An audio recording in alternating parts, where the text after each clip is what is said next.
Okay, so this is the latest in our Global Feminism series and our annual gathering.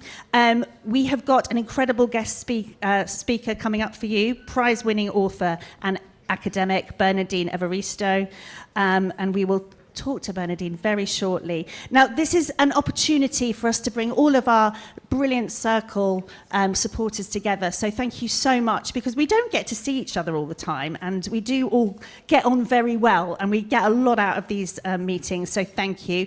Thank you also to the Conduit Club and to your members as well, some of whom are here tonight, for hosting us again as part of our Global Feminism series. Now, this is designed to amplify the voices of women around the world fighting tirelessly for gender equality, female empowerment, and an end to gender-based violence. Now, a lot of you know the Circle well. Who's a member of the Circle? I'm going to take my glasses up. Yay! Woo to us. Well done. And thank you to some of our new trustees as well who are here tonight. You are really excellent people. So you know that we bring together world leaders, feminist activists, and international talent. And this is how we do it. We just discuss things and we learn from people. So tonight, specifically, we're discussing the issues being faced in the fight for gender equality, specifically through the lens of creatively led activism. That sounds good, doesn't it? Let's have a bit of enthusiasm. Woo!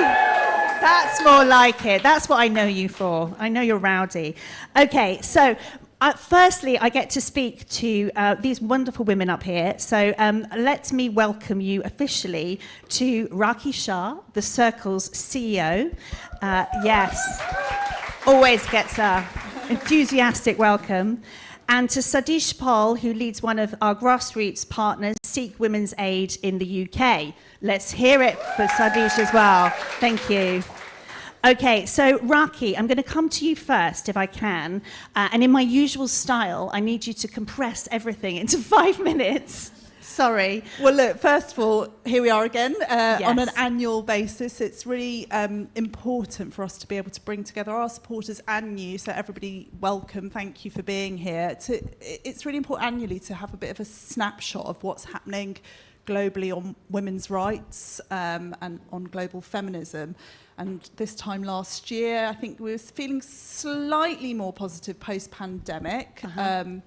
But the last year for women's rights, I think we can all crudely say, has been horrific and despairing. Every other week, there's been stories of incredible women losing their lives to violence. So, you know, right from Kenya with Rebecca Cheptegei, the marathon runner, to Giselle Piloquet in France. It feels like it's been kind of endless at the moment. And then you've got swathes of women from Sudan, which is facing its worst humanitarian crisis at the moment, and in horrific levels of sexual violence taking place. We've got Afghanistan, where, you know, just a few weeks ago, the Taliban had banned women from singing in their houses, and yesterday they have said that they can't even say the call to prayer loud or, you know, speak to other women. So, you know, completely being stripped of their basic rights and what we call gender apartheid. So huge amounts going on, which we're seeing, you know, is rolling back the rights of women everywhere. And I suppose, you know, we can see these underlying forces coming together that is really showcasing all these changes. So one of the things we were talking about as a team is, and people probably don't know this, is that there is huge amounts of organised funding happening in anti-rights and anti-gender rights. So we've discovered there's £700 million that have been funneled over the last 5 years into Europe, and over $16 million into Africa in anti-rights and anti-gender, which is causing all of these rollbacks of abortion rights, of, you know, women being silenced, and it feels really, really difficult at the moment for women's rights. Yeah, and it's so important to understand, like, who is funding this action and this deliberate action. And the question is, you know, what do we do about it? How do we keep the stories alive? And how would you characterise the profile that women's rights have had? Do you think there is more or less than maybe last year when we spoke about this? I mean, there's definitely more profile, but for all the wrong reasons, that more women are losing their lives and more rights being stripped away. I mean, I just talked about the funding that's going into anti-rights. On the flip side, only 2%. Still, we've talked about this before, only 2% of funding globally goes to women's rights organisations. So that's the imbalance that we're playing with. So at the Circle, there is hope. Every day we speak to our local partners, and Sadish will talk about this more, right from in South Sudan to Afghanistan to Rwanda. And there are the most incredible women, some of who you met last year, who are here. We always want to give a platform to them, doing the most incredible work in their communities, trying to make change. And we know funding, supporting those community-based organisations will lead to stronger women's rights movements in those countries, which will lead to stronger legislation on domestic violence. We know the evidence shows that the percentage of domestic violence goes down. So we are definitely funneling more. In the last year, the Circle has increased its impact 20-fold, which we're really proud of. We've supported 88,000 women directly over the last year through increasing services to counselling, refuges, to mentoring, training, emergency assistance. So, how many women did you say? 88,000 Come directly. on. So, thank you. And that is a big, big thank you to everyone here who is always on the journey with us, whether you're a Conduit member. And I love that there's the change makers of the Conduit and the change makers of the Circle coming together. It feels like a really lovely synergy. So a big, big thank you to everyone because we need more and more support for the women and girls that we're trying to support. We do. Thank you so much for that. And just to end, do you think, so, you know, we always respond and you always pivot so well with the Circle. Do you feel like you're firefighting at the moment? And what place do we have for those sort of structured, strategic things like we did the living wage reports and stuff like that? Is that all had to be put on a back burner? No, we are pivoting like any international organisation, women's rights, humanitarian organisation. It's a really difficult time. We are in unprecedented territory. I hate that word. We've had that for so many years. But the amount of conflicts that are going on, that all organisations are having to pivot. We have given more emergency funding to organisations in places like Afghanistan and Sudan. But we are also deepening our advocacy work, so not just supporting locally on the ground, but deepening our global advocacy work, both on the two pillars that we work on, which is economic justice and also around ending violence. So we're doing, hopefully, a new campaign around justice for survivors of sexual violence in the coming months as well. So we're trying. Okay, well, watch out for that. Raki, thank you for all the work you do. It's incredible. I don't know when you sleep, but you do an absolutely amazing job. Talking of which, someone else who does an incredible job, Sadish Paul, CEO and founder of Sikh Women's Aid. You've got incredible experience working particularly to combat domestic abuse and violence against women. You're appointed CEO of Sikh Women's Aid in November 2022. You're also a level 4 qualified educator. You just told me you are also a counsellor for your local area. Incredible. And you've also just published a book with the organisation that we'll talk about in a minute. Could you start, please, by giving us an overview of the mission of Sikh Women's Aid, which you obviously co-founded and you run? Yes, of course. Thank you so much for giving me this opportunity. So Sikh Women's Aid is about supporting victims of domestic and sexual violence who come from the Sikh Punjabi community, although it's not an exclusive service because we will support anybody who comes to us. But what it means is that sort of 95% of the women who are picking up that phone or dropping us an email or contacting us are from the Sikh Punjabi community, which is really, really important because prior to us existing, there was no specialist trauma-informed service for Sikh Punjabi women in this country. We are the only ones delivering a national service at the moment. Wow. And how would you characterise your relationship with the Circle? You're obviously a partner of the Circle, as Raki said. What's that meant to you? Yeah. I mean, the Circle have been amazing since day one. I mean, they approached us to provide us, offer us some funding. When we first started out, we were a not-for-profit organisation before we became a registered charity. And they were the first ones to give us that funding. That meant that we could recruit our first part-time support worker, which then meant that we could take on casework, which then provided us with the evidence that we needed then to apply for further funding. But, you know, sort of the evidence about what's happening in our community, and people often want proof, don't they? Want case studies. But that's how it's helped. But also we've contacted Raki and the Circle when we've needed help. So we've needed someone pro bono, maybe, like for a case that's so complex, and we've managed to get support through that as well. Yes, and obviously it's a really important point you make, because you need evidence, because you're obviously often taking people into a legal process, and there's, you know, all sorts of thresholds and all the rest of it. So it's incredibly detailed work. What issues do Sikh women face that mainstream women's services don't understand and wouldn't be able to advocate effectively in the way that you do?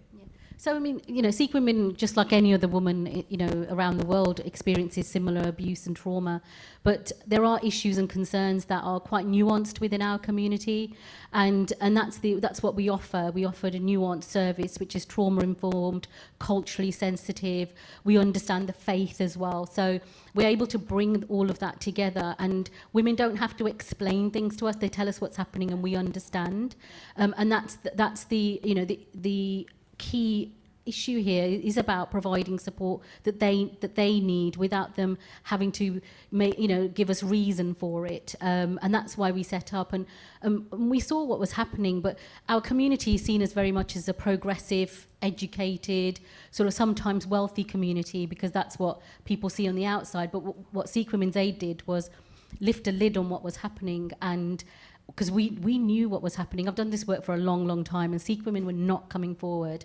And because we now exist, not only that, we're highlighting all the women that are dying because of domestic abuse, and nobody was talking about this before. So it's difficult conversations that we're having to have with the community as well. And it doesn't come without its backlash.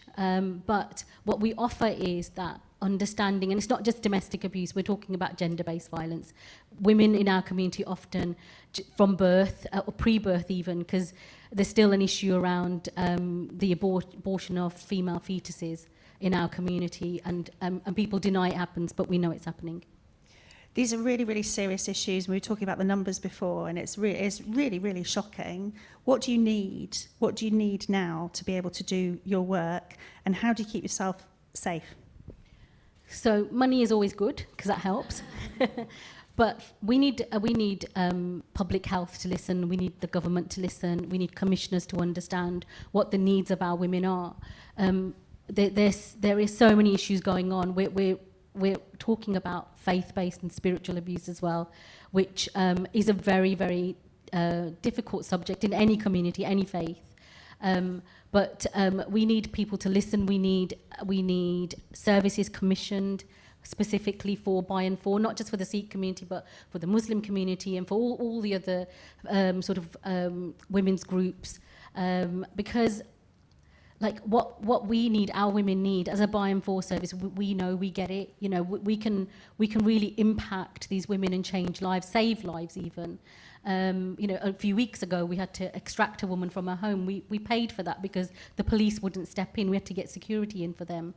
Just to say that she could leave with her 2 children safely during sort of a small window. So that's the sort of stuff that we're involved in. But also we're involved in domestic homicide reviews as well. And we're sitting on 6, I think, at the moment of Sikh women just this year. And what we need is the government to learn from these reviews. We want the writings there, you know, the information is there, the evidence is there. We need them to look at that and say, right, what is it we need to commission now? How do we protect women going forward? Okay, and you are holding this book, yes, which I'd like you to do a big plug for and tell us about it. Yes. Shameless, be shameless now. So this is something I've been wanting to do for some time and for a number of years. And we managed to get Lottery Heritage funding for this. So this is 21 stories of Sikh women in this country, some who've come from abroad, some who live and born and bred in this country, but in their words, their stories of their experiences of abuse and trauma. There's also got Surjit Atwell's story in there, told by her niece.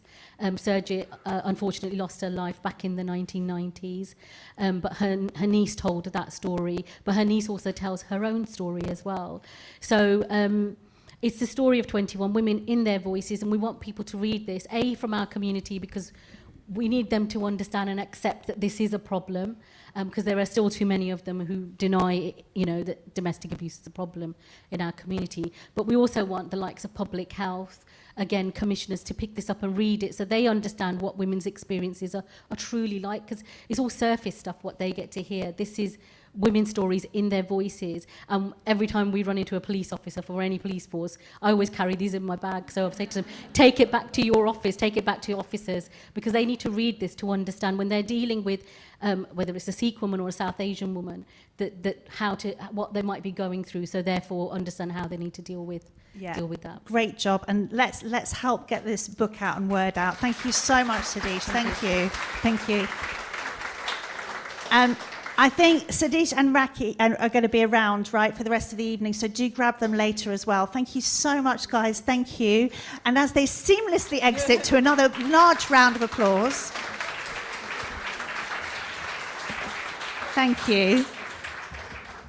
That was very powerful. I'm going to introduce our next guest, who will be familiar to many of you. Bernardine Evaristo is an award-winning feminist writer whose trailblazing work has challenged power structures and amplified marginalised voices. She was the first black woman and black British person to win the Booker Prize in 2019, as she reminded us in her very powerful speech at the Guildhall. I remember the night. It was amazing. And that was with her 8th book, Girl, Woman, Other. The author of essays, journalism, literary criticism, poetry and drama. Her other novels include Mr. Loverman, which I'm sure we're all watching on TV at the moment. It's good, isn't it? It's good. I'm rationing it because it's literally the best thing on TV. Please welcome Bernardine to the stage.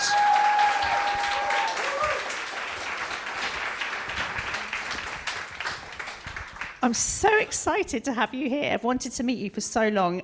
Just firstly, on Mr. Loverman, are you watching and enjoying it? And were you allowed on set? Yes. Just to say, it's really great to be here talking to you, and just a huge amount of respect to the Circle for all that you do. It's just so important. And to hear that you supported 88,000 women, I think you said this year, it's just incredible. It's so essential work. I'm in awe of what you do, seriously. Mr. Loverman is a novel that I wrote, well, it was published in 2013. And it was optioned for television 6 years ago. So these things take a very long time.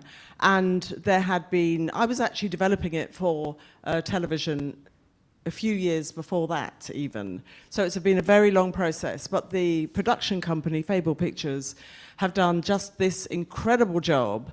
And the writer, Nathaniel Price, who has adapted the story, has done an incredible job. It's an incredible cast. And they've stayed very true to the novel, which is really important for me. And I absolutely love it. I'm just kind of overwhelmed by it. I have seen parts of it several times now. And each time I watch it, I see something new. There are so many layers to the production, and for me, it's very, very special to have it out there. I was on set. The first time I went to the studios, I wasn't sure what I was going to see, and they were building the house that the protagonist, Barrington, lives in, Barrington and Carmel. And I was like, you mean you're actually building a house? And they said yes, and there were carpenters. There was a team of carpenters building this wooden house. And the next time they'd built the house, and I walked into Barrington's kitchen and living room, and I was like, oh my God, this is where he lives. And the set designer and everybody else had completely put my imagination into physical objects. So everywhere I looked, it was absolutely true to the novel, which was extraordinary. And then the third time, they said, you can come and watch some filming. So I was so excited. But I thought I would be sitting in the room where the filming was taking place, like I'd just sit there very quietly, have a cup of coffee, you know. And then they said, no, you can't go in there. You have to watch it on a monitor outside. So I was like, oh no, I might could have done that from home, right? But it was great, and I saw some of Barrington and Carmel's early seeds, and then I thought, oh, this looks really good. Yeah. So I was kind of reassured. Yeah, it's so great. It's really, really good. I'm surprised that you didn't get a cameo in it or something like that. I could have fought for it. I could, but yeah, too much going on. I'm quite happy for them to just do their thing, you know. It's good that you are happy to release it in that way. I want to go back and talk about your childhood. It's a bit like therapy. I know you don't do therapy, do you? No, that's another interesting thing. Where did you discover your love of writing, and that it could be something? I think for you, it's like a superpower, the way that you deploy it. Yeah, I mean, it's been a very long journey, and I didn't want to be a writer. I wanted to be an actor, and I was an actor. That was my first career. So really, for me, the writing began when I went to my local youth theatre. I grew up in somewhere called Woolwich, which a lot of people know now, because it's completely different to how it was when I grew up, and nobody knew it, and it was kind of like a little, it was a very white, squaddy town, white working-class squaddy town. Now there's a creative quarter. And, you know, there are boats that will take you from the river, because it's on the Thames, up into central London. So it's very, very different. So, but there was a youth theatre, and that was my introduction to creativity and storytelling. And I decided I wanted to be an actor when I was 14. And then I became an actor, went to drama school, left drama school, and formed my own theatre company. But while I was at drama school, we were looking for plays. Well, there were 5 black women in my year, which was unheard of at that time for any drama school to have more than one black person every other year. And so I was looking for plays that featured black women, and there weren't any. So I was also on a course where they encouraged you to create your own theatre, to write your own plays. And that was the beginning of me becoming a writer. But I didn't call myself a writer until my 30s, when I left theatre behind and I published my first book. You only then felt that you could... Actually, even then, I wasn't sure whether to call myself a writer. But eventually, yeah, that became my identity. Well, you're definitely a writer now, because you won the Booker, so there you go. It's incontrovertible. Which drama school did you go to? Rose Bruford College. Oh, wonderful. Of speech and drama, now called Rose Bruford College of Theatre and Performance. And I was president there until not even 2 weeks ago. So they invited me to be president 4 years ago. So I went back nearly 40 years after I'd gone there, and I was president for 4 years. Did you mourn the loss of your acting career? Not at all, no. By the time I'd come to the sort of middle end of my 20s, I lost my love of performance. And so I didn't know. It's just a natural progression away from it and into writing. So you were getting that sort of outlet from writing? What outlet? Well, when you perform, you get a charge, don't you? It's true, it's true. Isn't that true? Isn't that what actors always tell me? You do. But I don't think I was a natural actor. You know, by the time I'd been through drama school, I was quite self-conscious, and you know, I had actor friends who would say that when they were in a play, they couldn't wait to jump on stage and elbow everyone else out so they could be the centre of attention. Whereas I didn't feel like that. It was a bit of an ordeal. They're not the good actors, though, are they? Not really, no. But yeah, so and then I formed a company called Theatre of Black Women in 1982 when I left drama school. And I was at this stage a feminist, because I went to Rose Bruford College at that time. The course I was on was called the Community Theatre Arts course, and most of my teachers were women, and most of them were feminists. Well, in fact, all of them were feminists. Half of them were lesbians, and they were all working in theatre, community theatre at the time, and they would come in and work with us. And so I became very politicised as a feminist, as a black feminist. And then when I left drama school, myself and Paulette Randall, who's still a theatre director and television director, and Patricia St-Hilaire, we decided we were going to form a Black women's theatre company because nothing existed at that time and there was very little work for us because nobody was interested, can you believe it, in employing Black women in theatre or on television or in film. And so we formed this company and ran it for about 6 years. And what was your what was it like? Did you have to commission new work? Was there work there? Did you improvise? There was no work. There wasn't really plays by Black British women at that time. So we wrote the plays and we acted in them, and then the company grew and we brought in other writers. So I don't know if you know Jackie Kay, who became a very well-known writer. We worked with her on her first play, Chiaroscuro, which we produced. So it was a company that originated the writing and then put on the productions and then toured the country. There was a lot of resistance to what we did.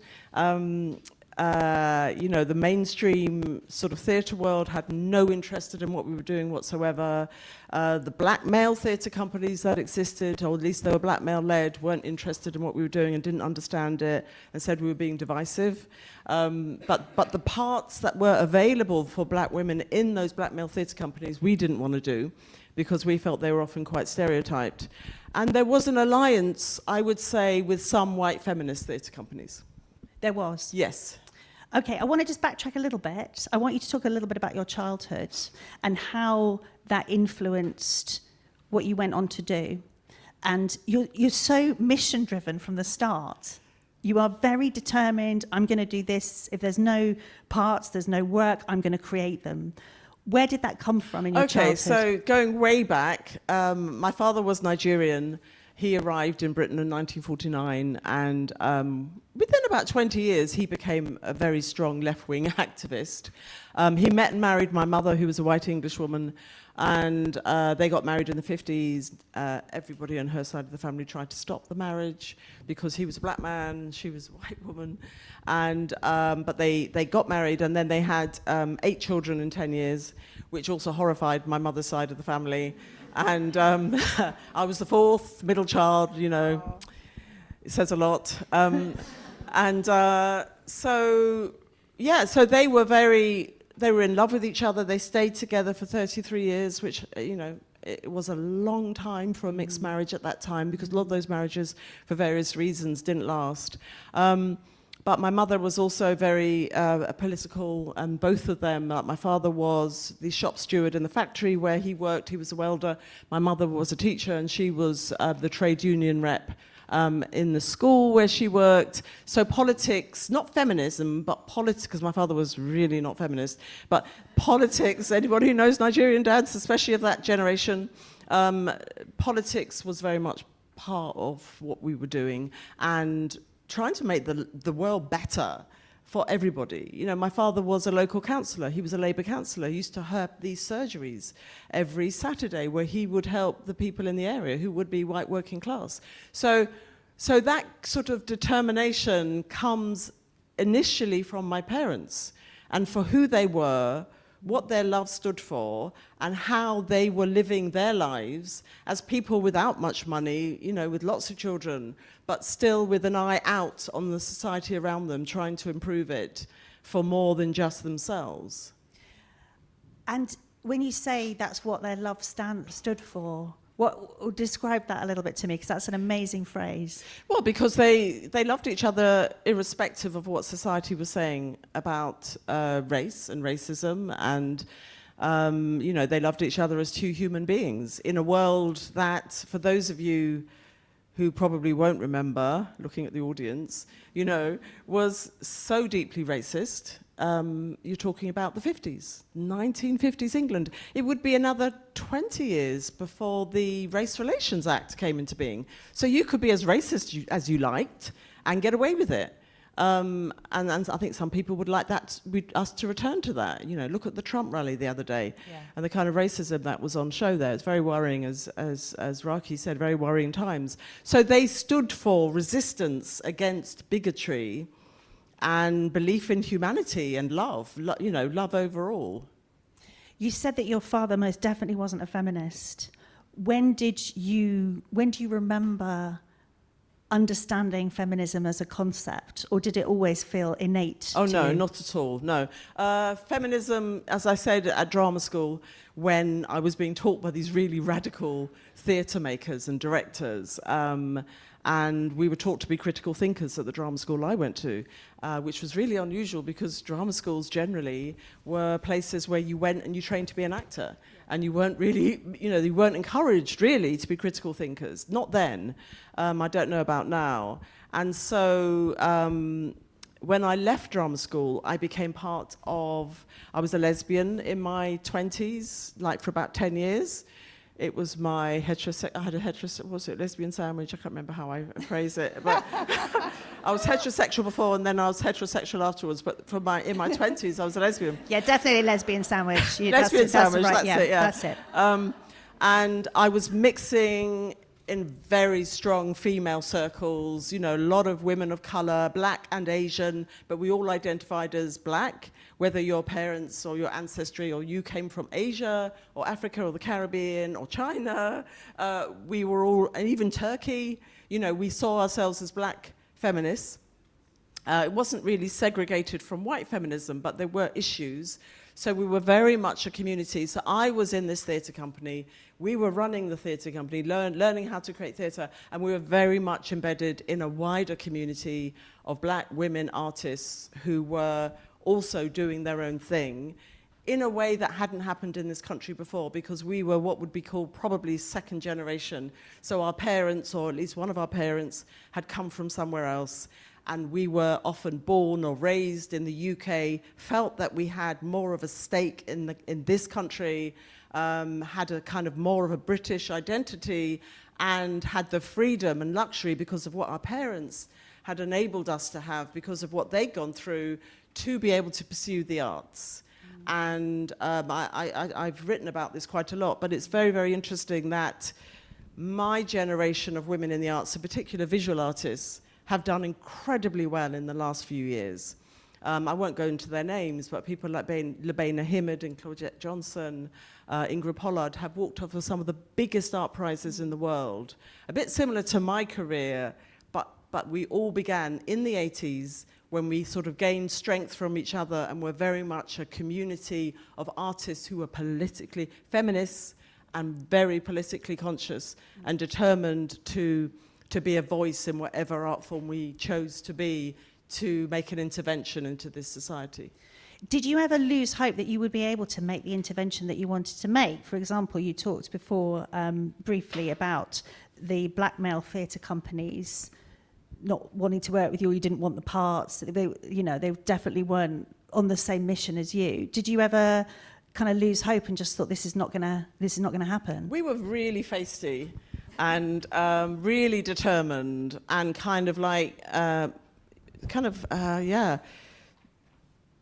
the resistance to what we wanted to do gave us more power and strength to do it. Right. So we were determined to do what we wanted to do, but in terms of kind of making an intervention, I would say it took until 2019 until I made the intervention that I really wanted to make, which was when I won the Booker Prize with Girl, Woman, Other, and suddenly I found millions of readers. Yeah. So this book about primarily 12 black British women, one of whom is non-binary, suddenly what I wrote reached way out into the world, became a global bestseller, and it gave me the platform for me to have the audience that I'd always wanted. And it's a wonderful book, but why did you elect to have 12 characters going at the same time, covering, I think, like 100 years of history?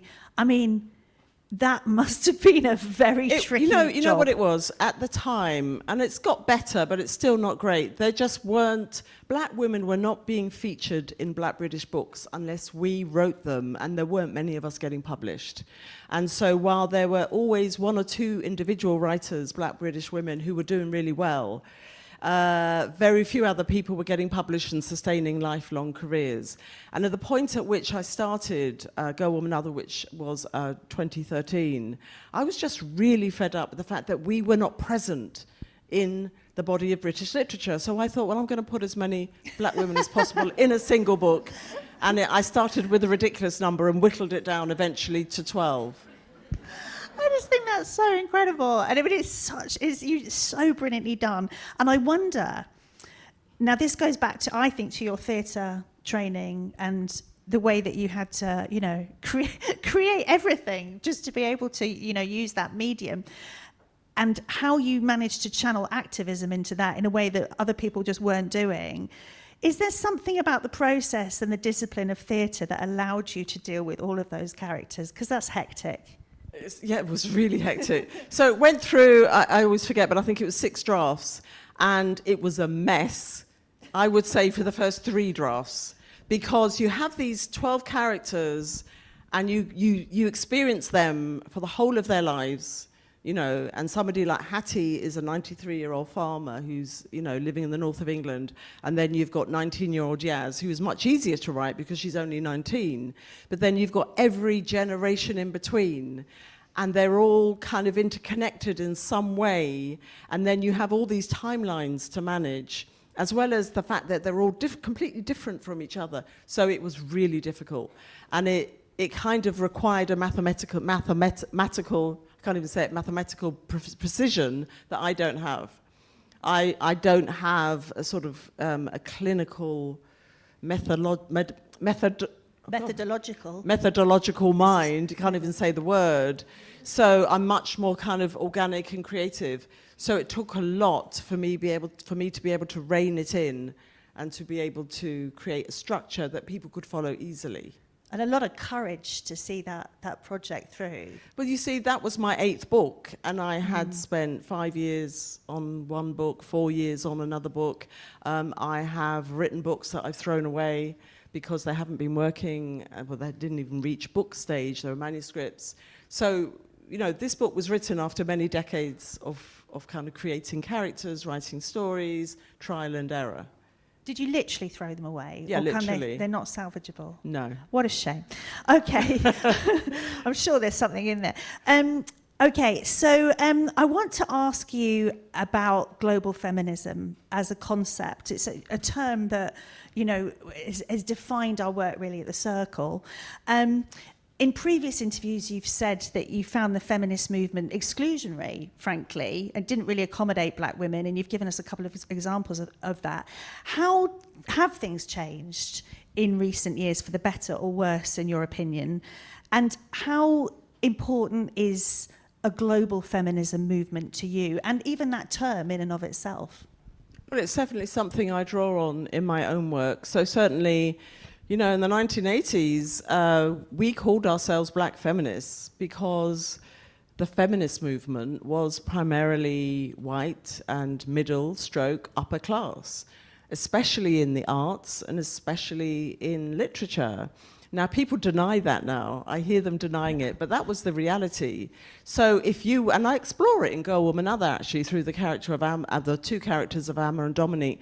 So if you were a black woman, and of course now we understand this concept of intersectionality, but it wasn't part of the terminology then, but it was the reality. If you were a black woman and you were working class, and maybe you were queer in a heterosexual space, then you weren't really accepted into that space.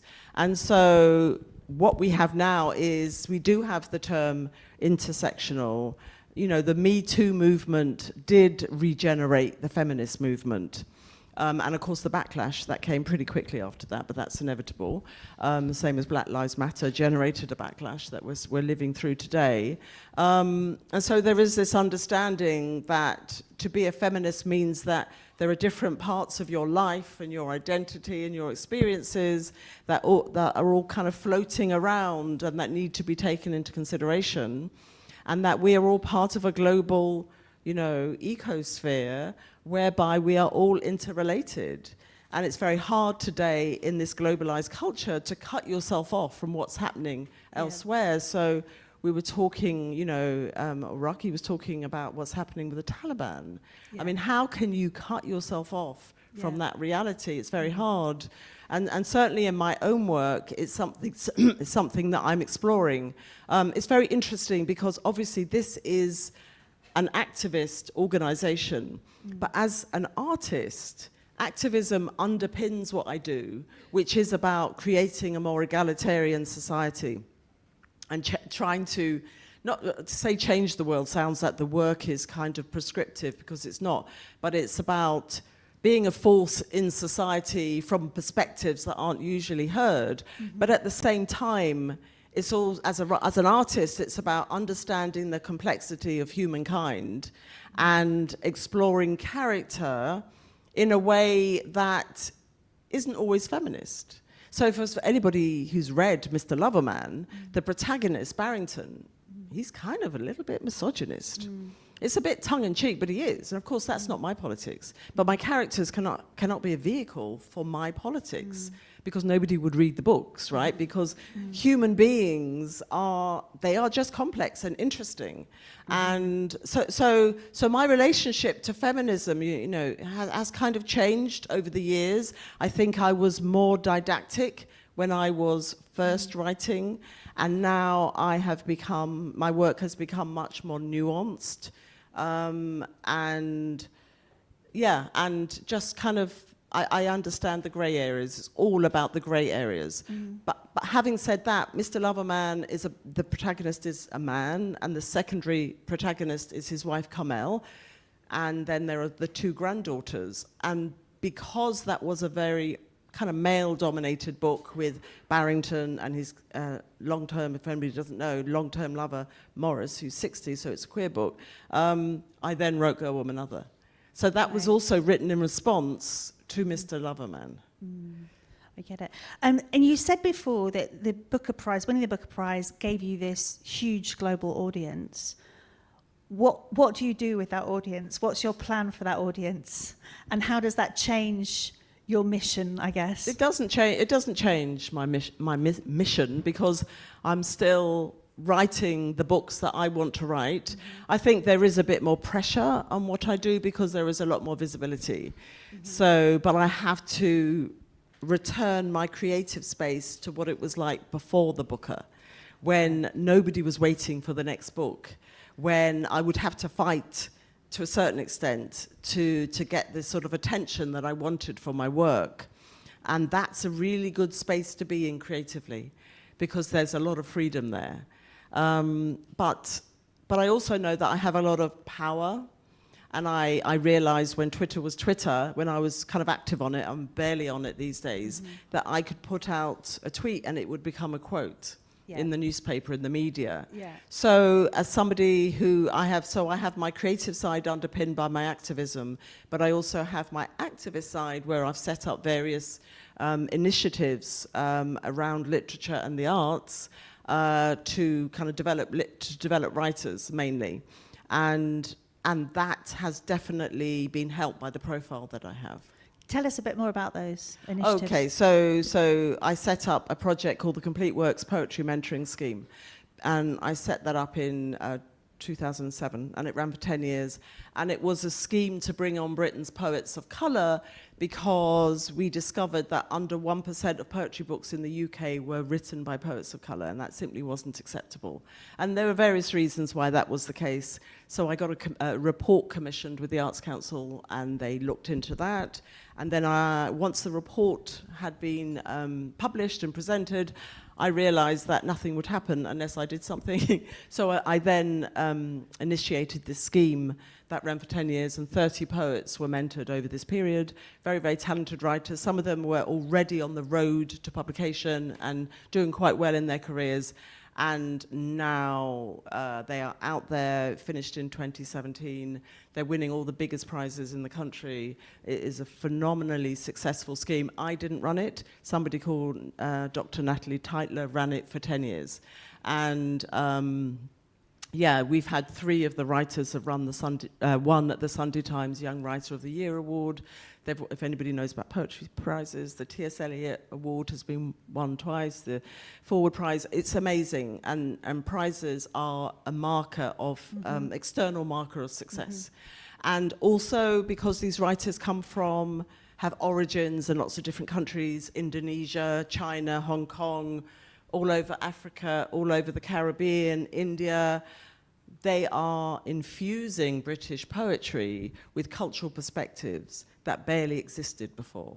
It's extraordinary. So it's been a great scheme, and I do feel like I'm showing off when I tell people about it, but I'm also very proud of the fact that I just had an idea, and then I had the sort of wherewithal and contacts to put this scheme into place, and then to sort of allow it to kind of run. Yeah, it's an amazing thing. And several times during this conversation alone, you've said, that didn't exist, so I started it.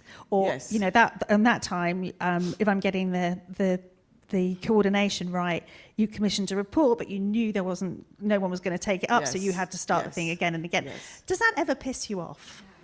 And you think, can someone else just do this now? No, because people do things. It's not just me. You know, there are other people out there setting up projects, you know, and I can't take credit. I can only take credit for the things I've done.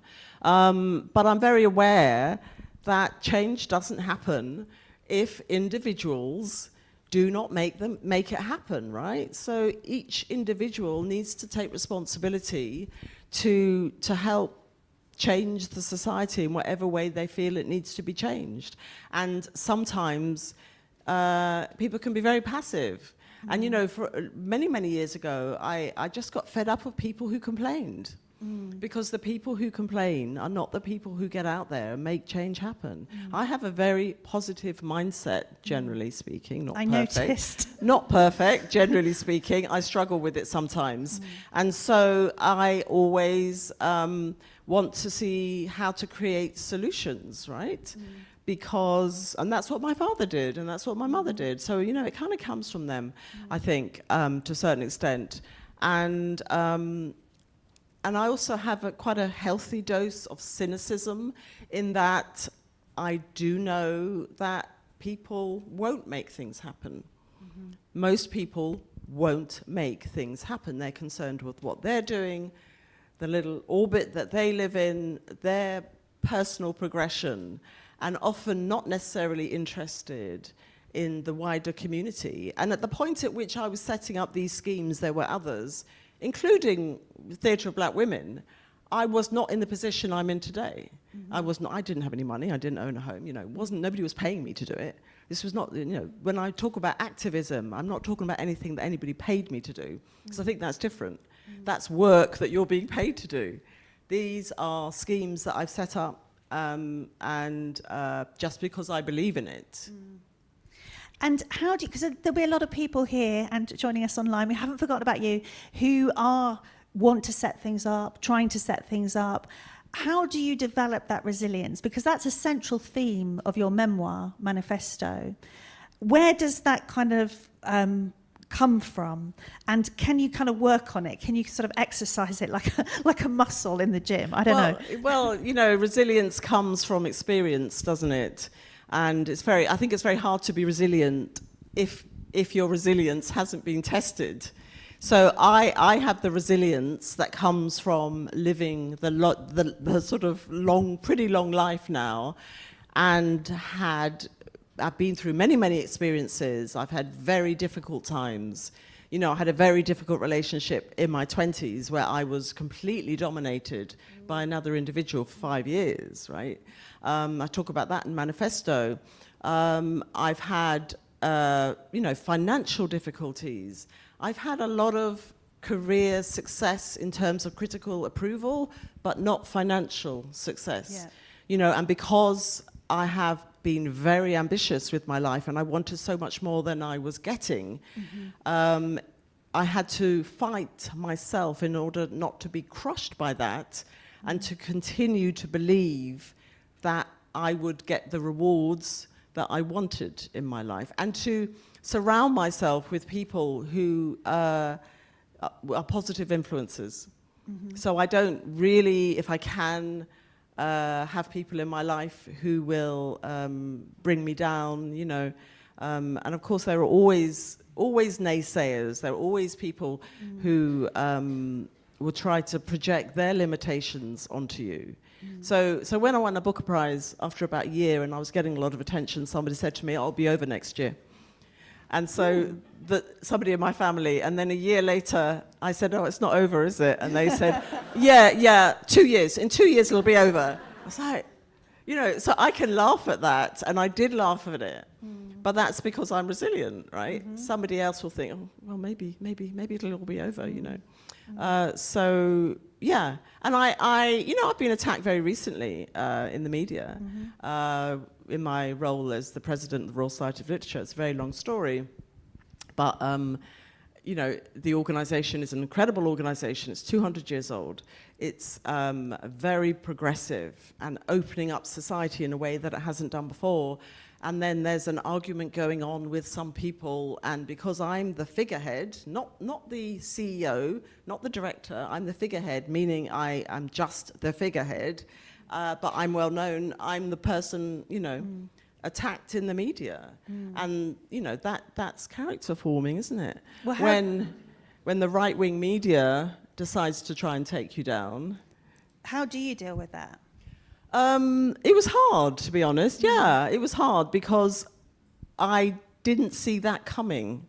And, you know, to have this position, I don't think you said in your introduction, but, you know, the second woman in 200 years, right?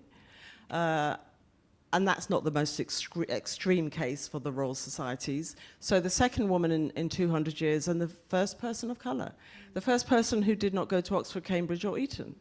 So that tells you a lot. And you could even narrow that further. They went to particular Cambridge and Oxford colleges. So this is a very significant achievement for me, and it had been celebrated. But then because there's this argument going on with people, you know, which I'm not part of, they then decide that, you know, I'm the person who needs to be blamed for everything, even though I have literally no responsibility. So I think it's, I don't know how do I deal with it. I dealt with it. Yes, you did. Yes. You have to deal with it. Because I also know that when you become high profile, you get attacked. You know, I just think, you know, President Obama, people still think that he's not American. You know, look at Kamala Harris. You know, so I just think about these major global figures and what they have to go through. And then I think, as I said to a friend of mine, I said, you know, when I go through difficult times, I say, what would the Dalai Lama do? And then she said, didn't he lick a boy's nose or something the other day? I was like, oh, Jesus, yes. Can't reference him anymore, but anyway. Yeah. He's done a few weird he? things. Sorry? He's done a few weird things. Yeah, weird things. Yeah. He told a friend of mine who interviewed him that my friend was too fat. Yeah. He's got a flex for sure. Filter. Yeah. Yeah. Anyway, so, well, I mean, this, you know, it's been brought up. You've mentioned it. Raki mentioned it in a you know, a really kind of powerful way. There are a lot of things. There's a lot of energies going on. There's a lot of stuff that can trip us up psychologically. You know, people are genuinely living hellish existences, and we are aware a lot of the time. How do we keep focused? Where do we get active hope from that gives us the sort of energy to keep going on? Because I have heard from so many people, activists, not just burnout, but a general state of incomprehension at where things are. You know, I think people have to pace themselves, and also sometimes you have to protect yourself and be very careful about your level of engagement and how you engage with some of the causes you most believe in, because you cannot take on the whole world, right? When I talk about the projects that I do, they are very localized, they're very specific, And they may have a ripple effect outwards, like girl, woman, other, right? But I'm not my intention is to, through the specific stories and the specific projects that I generate, to make an impact that will go I don't know where. I don't try to engage with everything that's happening in the world. And because we have access to the news 24/7, because it's made very real to us through the internet, through social media, through the kind of visual imagery, the everything that's happening, the terrible things that are happening in the world, it's very easy to be sucked into it. And it's very easy to live in a state of anger that will lead to self-immolation, right? Because sometimes you have to disengage emotionally from it in order to be able to be as effective in whatever way you need to be.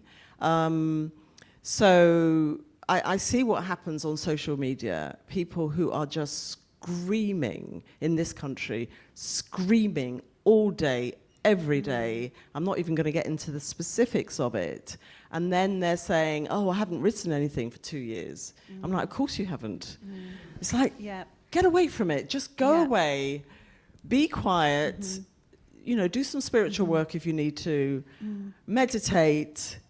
And then be effective and have an impact through your, in this case, through your art form, right? Because that is your, as you said, superpower. That's your superpower. And of course you can support some of the organizations, such as this one, doing incredible work. And it's harder when you are on the front line, as we heard from the two speakers, because it's very, how do you disengage from that when it's your daily work? But then it's about self-protection. I suppose young people talk about self-care, don't they?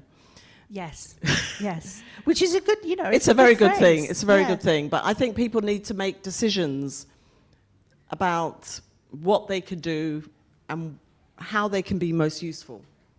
Yeah, yeah. Yeah. Very good advice. So on the subject of which, you know, we've been telling people that I was going to meet you and stuff like that. And a lot of people have this question for you. What are you reading right now and what do you recommend? So, oh God, I recommend. There are so many incredible books out there. You know, for this audience, there is a book I read a few months ago called Our Bodies, Their Battlefields. Does anybody know it? By Christina Lamb. Brace yourself. Brace yourself. If you haven't read it, read it. And that is a book where I think you should read it. And it's harrowing. It's so harrowing. And it's about what happens to women during war. You know, the stories that happen to women that is never reported. You know, we hear, I've just been writing a piece actually, anyway, I won't go into it, but, you know, we hear about thousands of people are dead, millions even sometimes dead or injured, but we don't talk about the sexual violence against women that's ongoing during times of conflict and war. And that's what this book is about. And it's really important. It's such an important book. And I think she's a journalist, and I think everybody should read it. Yes, she is. Very good. Yeah. Yes, journalist. Yeah. So, and then something else, another book I read, which I think is just an extraordinary memoir, which is done really well by somebody called Safia Sinclair. Is it the right name? Safia Sinclair, and it's called How to Say Babylon. And it's about this, she's still quite young, but she's in her 30s, Jamaican woman who grew up in a Rasta household with an incredibly strict father. And she's talking about her childhood in Jamaica, and it is beautifully told. It is such a beautiful book, and she's a poet, and this is her first non-fiction book, and it's walked off with loads of awards, and it's the kind of book you might think, well, I'm not interested in Rastas, or Jamaica, it's nothing to me, but actually it is just an most extraordinary story, and she tells it beautifully. Let's all read it and do a book How to club. Say Babylon, it's called. Yeah, then we can meet again rather than once a year. Thank you. Those are very good suggestions, and I don't want to sound like your publisher or any of your super fans, but what's next for you in there? I never talk about my plans Oh. until they're about to be until they're announced. Sorry. Oh, don't worry. You can But keep there's us in lots coming suspense. up. There's lots coming up. Yeah, I wouldn't imagine that you'll be very idle. I could talk to you forever, but we're out of time, and I must let you go. And I just want to say that was such a generous, lovely, interesting conversation. Kind of a big round of applause for Bernardine Evaristo.